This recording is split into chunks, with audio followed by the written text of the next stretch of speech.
experience. It was a group home. I was among teenagers when I was just 12. They were all 17, 18. And the foster parents were really aggressive with us, and I would witness them throwing some kids up the stairs or not allowing us to eat. I was probably in 9 places, maybe 10, all the way till I was 19. And some of them were pre-adopted. One was pre-adopted. There was no stable. You needed someone to call mom and dad or something, and you never really had that. You were always worrying if you were gonna be moved or taken away again. You wouldn't let yourself open up and trust someone. I think it's so important because the kids have to go somewhere. They're not going home, they have to go somewhere. So, their choices are a shelter, a terrible foster home, or I can provide a home for them, where they're loved, they're taken care of, their needs are met.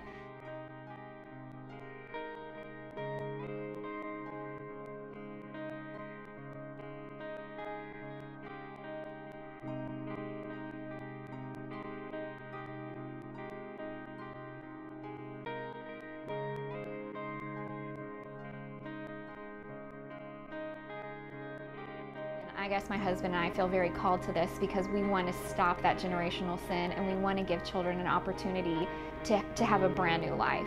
When I was a little girl, I used to pretend that my baby dolls were adopted. So it was just something we knew that we wanted biological children, but I just felt that the Lord had placed a longing in my heart that eventually we would adopt. We decided to go ahead and go forward with the adoption, and when that didn't take place immediately, I had been thinking, because the agency had kept asking us, would you foster? And so I mentioned it to Steve, what do you think? And he was like, no, we'll just wait. And as time went on, he came to me and said, I've been thinking about fostering, what do you think? And let's try it. Let's just try it and see what happens. And it was really neat the way it happened because, like I said, Sammy never really pressured me. She just expressed her interest in it. And I think it was God that was just stirring in my heart, letting me know that, we should really look in on this. And so we tried it, and we've been doing it now for about a year.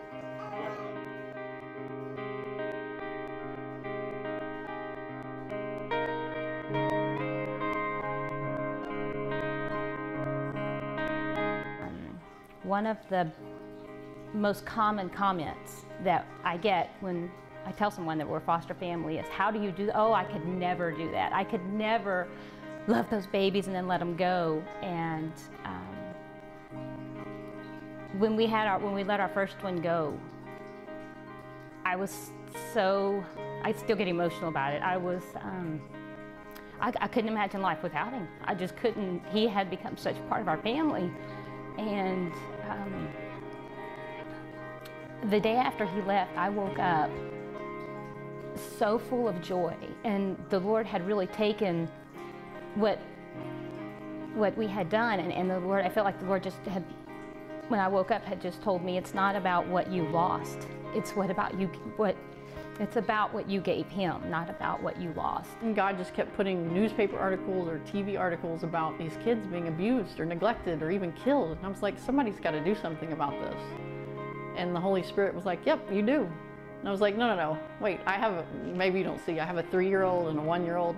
This is not the time. Maybe later, when they're older, we'll get into that. But when the Holy Spirit just sits something on you, when God sits something on you, you feel uneasy inside until you actually do what you're supposed to do. And so it took me a month to tell my husband that I thought this is what we were supposed to do, because he was good with 1 kid. I pushed him to 2 kids, and now I'm telling him, let's take on somebody else's kids. So we dove in.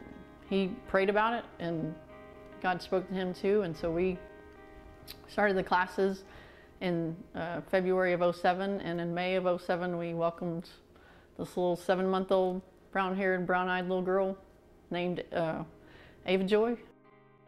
We had no plans of adopting. We were just going to foster, take care of these kids while we had them, and then send them on.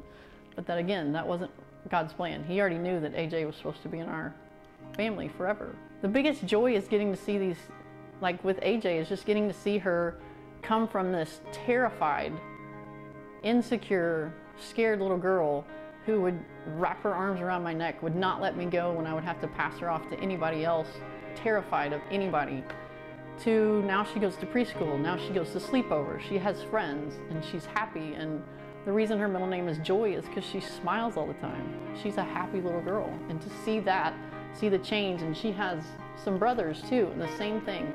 They went from being labeled all these different diagnoses, put on all these medications, to they just got adopted last month. They're on no medication, and her oldest brother is in honors math. You know, just to see the change from a kid that was unwanted and abused to a kid that's wanted and loved makes all the difference. If at some point in their lives they have been loved and they felt that love and they've been in some kind of family, it helps them through the rest of their lives to be able to attach, to be able to give love, to be able to receive love. It's the kids that never have that in their lives that are the ones that end up with the stories you see on the news, that are, you know, have no feelings, they have no, you know, they don't feel, so they do all these horrible crimes because they've never felt love, and they've never been able to accept love or give love. So yeah, I think if you, for whatever time you have them, if you're home, if you love on them and show them that, they see what a family is, they go to a church, they see what friends and, you know, extended family, that's gonna translate into the rest of their life.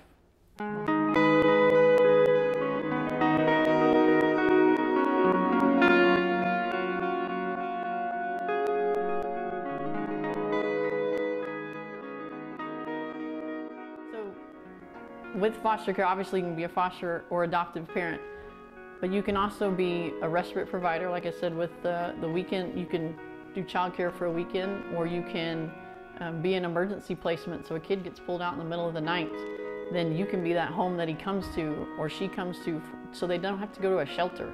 They come into somebody's house, they have a bed, they have somebody that's there one-on-one with them. They're not in just some, like an orphanage.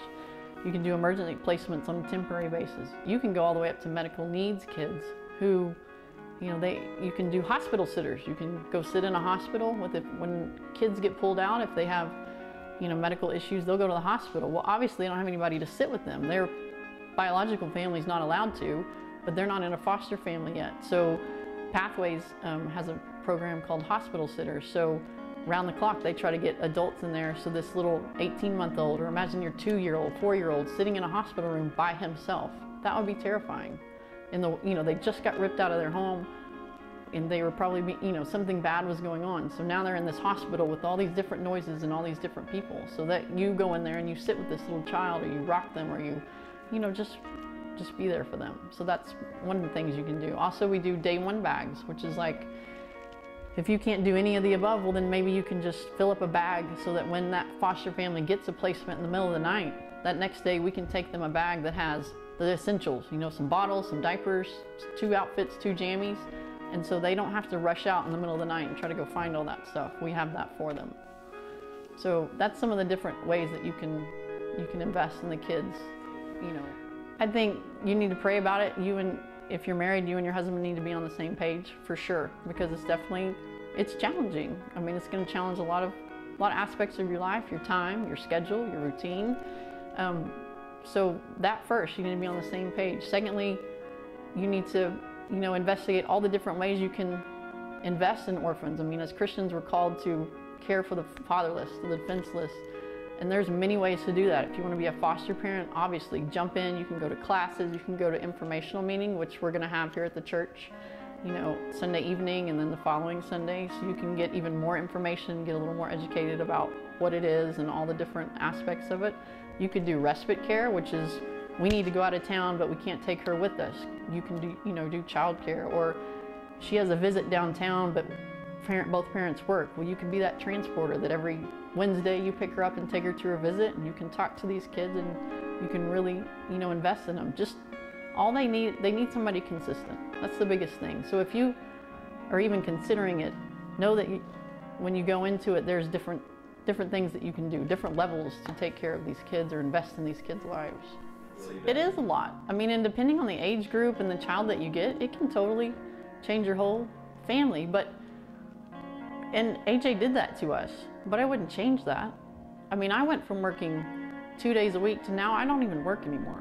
I was going to be a therapist owning my own clinic, and now I don't even do therapy because this is what fills me up. This is my passion. This is what drives me.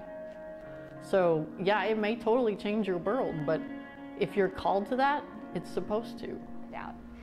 I mean, it's really hard. It's probably one of the hardest things you'll ever do, but I mean, at the end of the day, we have to answer for what we've done with our lives, you know, and I have so much to give. How can I face the Lord and say, well, I just didn't have time, or I didn't have money, or I was afraid about, you know, how hard it would be on me.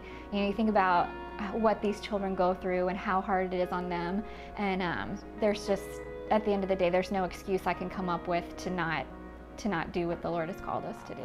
You know, there's ways to get around every obstacle. You just have to open your heart. There's no excuse. That's exactly right. There is no excuse. You just have to open your heart and step out in faith. And it's amazing. The rewards and the blessings are so much more than the sacrifice and the heartache.